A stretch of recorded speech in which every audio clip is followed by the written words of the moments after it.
Salam, perkenalkan nama saya Henry Pardede dengan NIM 2401040116. Di sini saya akan mengerjakan UAS saya dengan mata kuliah teori sistem pendidikan. Nomor 1, menjelaskan tentang pengertian tujuan dan manfaat teori sistem. Ya, di sini saya akan membahas pembahasan nomor 1, yaitu pengertian dan tujuan dan manfaat teori sistem.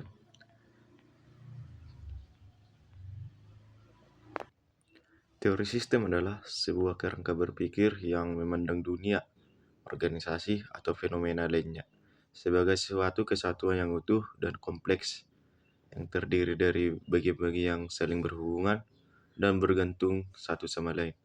Fokus utamanya adalah memahami bagaimana bagi-bagian tersebut berinteraksi dan berfungsi bersama untuk mencapai tujuan tertentu, daripada hanya menganalisis bagi-bagian secara terpisah.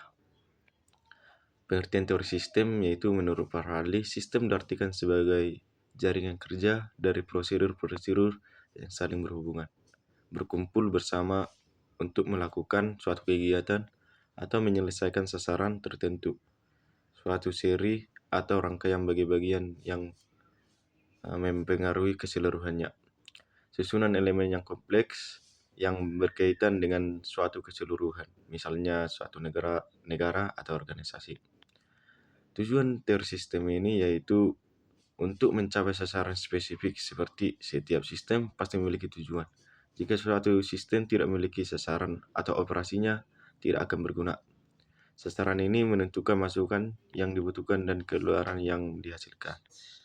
Dalam konteks sosial atau manajemen, tujuannya adalah menciptakan keseimbangan atau kecocokan yang menguntungkan antara individu dengan lingkungannya, di mana interaksi dan perubahan berkontribusi pada pertumbuhan dan perkembangan positif, dan memahami kompleksitas secara menyeluruh, seperti bertujuan untuk menentukan desain dan mengimplementasikannya yang memberikan layanan terbaik dengan melihat masalah secara keseluruhan, bukan hanya bagian per bagian. Dan manfaat teori sistem ini seperti menerapkan teori sistem ini memberikan berbagai manfaat, seperti peningkatan pengambilan keputusan, di mana menyediakan kerangka kerja sistematis bagi manajer untuk mengenali pola, menganalisis situasi kompleks, dan membuat keputusan yang lebih baik berdasarkan data yang tersedia. Yang kedua, menjelaskan tentang sistem pendidikan Indonesia.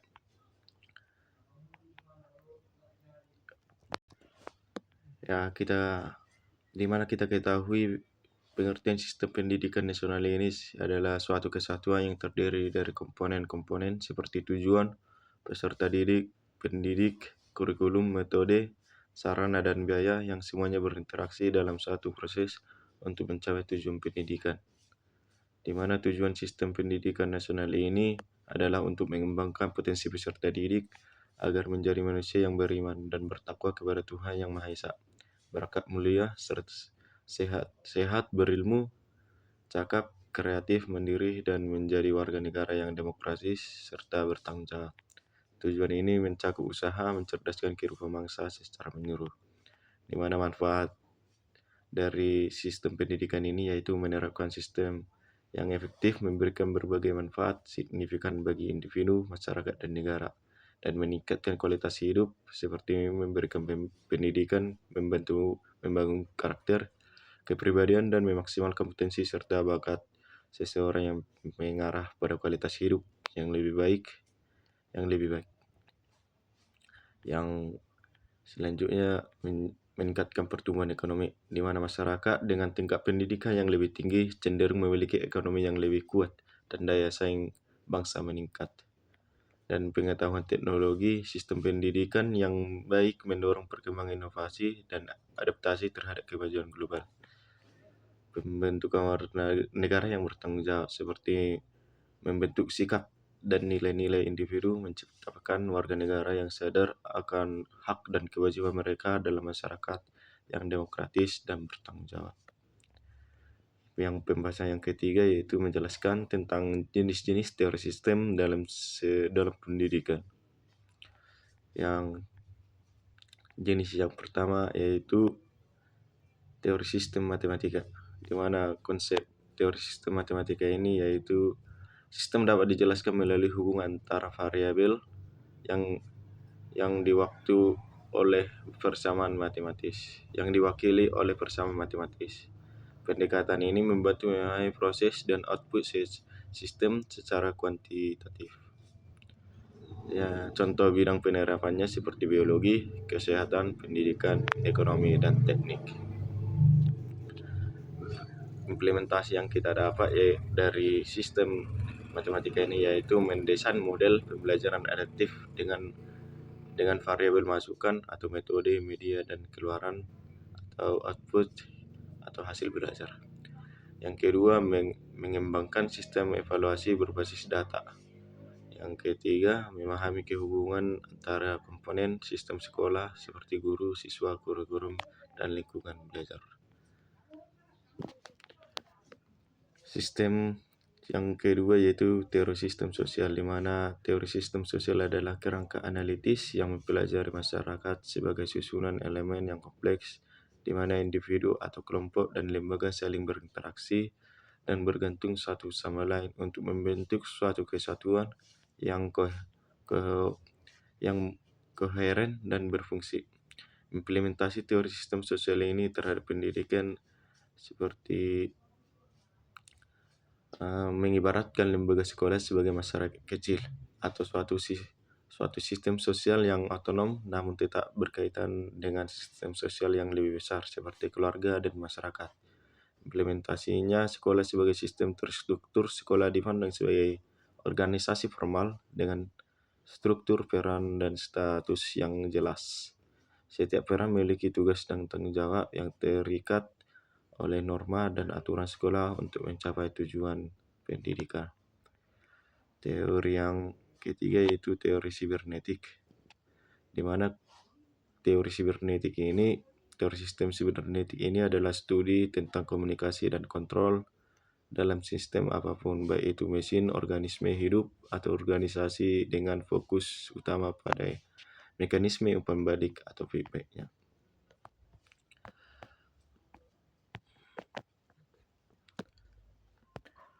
Implementasi teori sistem sibernetik dalam pendidikan yaitu berfokus pada pengelolaan informasi sebagai sistem di mana guru menyajikan materi atau input, siswa mengolahnya atau proses, dan memberikan pembalik atau feedback.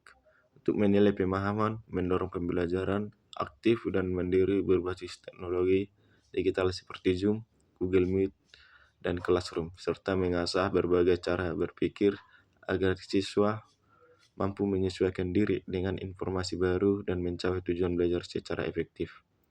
Teori yang keempat yaitu teori sistem filsafat, di mana teori sistem filsafat ini merujuk pada penggunaan kerangka berpikir filosofis, di mana bagi-bagiannya antara lain ontologi, epistemologi, dan aksiologi. Dan sebagai landasan fundamental untuk merumuskan, merancang, dan memelihara seluruh aspek sistem pendidikan, termasuk tujuan, kurikulum, metode pengajaran, dan evaluasi. Implementasi dari teori sistem filsafat ini yaitu pendidikan dinilai sebagai satu kesatuan yang terdiri dari subsistem seperti kurikulum, guru, siswa, dan manajemen yang harus bekerja sama untuk mencapai tujuan bersama, dan mendorong kurikulum interdisipliner agar siswa melihat pengetahuan sebagai kesatuan bukan terpisah-pisah.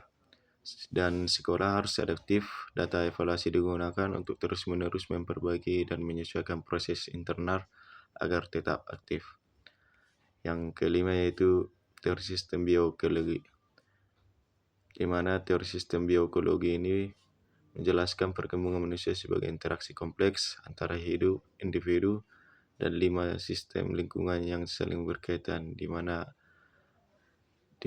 antara lain yaitu mikrosistem atau lingkungan terdekat seperti keluarga atau sekolah, mesosistem hubungan antara mikrosistem seperti seperti misalnya rumah ataupun sekolah, dan eksosistem yaitu pengaturan tidak langsung misal tempat kerja orang tua, dan makrosistem budaya atau nilai hukum, dan kronosistem faktor waktu perubahan atau historis. Implementasi dari teori sistem biologi yaitu dengan memahami perkembangan manusia melalui interaksi dinamis antara individu dan 5 sistem lingkungan saling bersarang. Menekankan peran aktif individu dalam membentuk dirinya sendiri, bukan hanya dipengaruhi oleh lingkungan. Yang keenam yaitu teori sistem Deming, di mana teori sistem Deming ini untuk memahami organisasi dan prosesnya secara mendalam terdiri dari 4 bagian yang berinteraksi, yaitu apresiasi terhadap sistem, di mana apresiasi terhadap sistem ini memahami bahwa sekolah adalah jaringan komponen yang saling bergantung antara guru, siswa, kurikulum, administrasi, atau orang tua yang bekerja sama menuju tujuan bersama. Tujuannya adalah agar setiap bagian sistem memperoleh manfaat, bukan dengan mengorbankan bagian lain. Yang kedua yaitu pengetahuan tentang variasi, di mana pengetahuan tentang variasi ini menyadari ada variasi alami dalam setiap proses.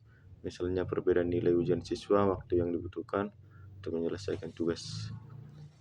Kunci sukses adalah membedakan antara variasi umum dan variasi khusus untuk menghindari reaksi berlebihan terhadap fluktuasi normal. Yang dimaksud dengan variasi umum dan khusus ini yaitu variasi umum lebih inheren dalam sistem, dan variasi khusus ini disebabkan oleh faktor luar yang spesifik. Yang ketiga, teori pengetahuan, di mana teori pengetahuan ini memahami bahwa pengetahuan dibangun berdasarkan teori dan prediksi, bukan sekedar data atau pengalaman. Manajer atau pemimpin pendidikan perlu menggunakan teori yang valid untuk merencanakan perubahan, bukan hanya mengendalikan opini atau tren sesaat. Dan implementasi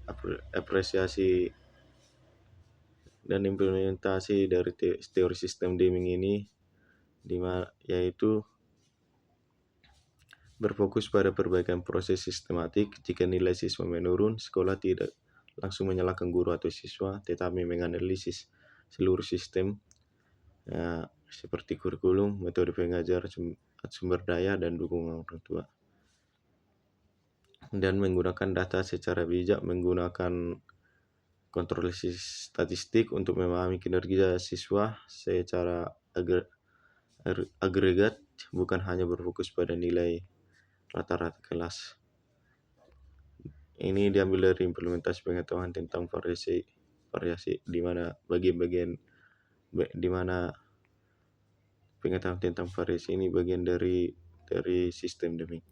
Yang ketiga yaitu implementasi teori pengetahuan, perencanaan dan eksekusi berbasis bukti. Sebelum menerapkan metode pengajaran baru, sekolah melakukan uji coba di beberapa kelas dan mengevaluasi hasilnya secara cermat, dan kemudian mengadopsi dan memodifikasi metode tersebut berdasarkan data.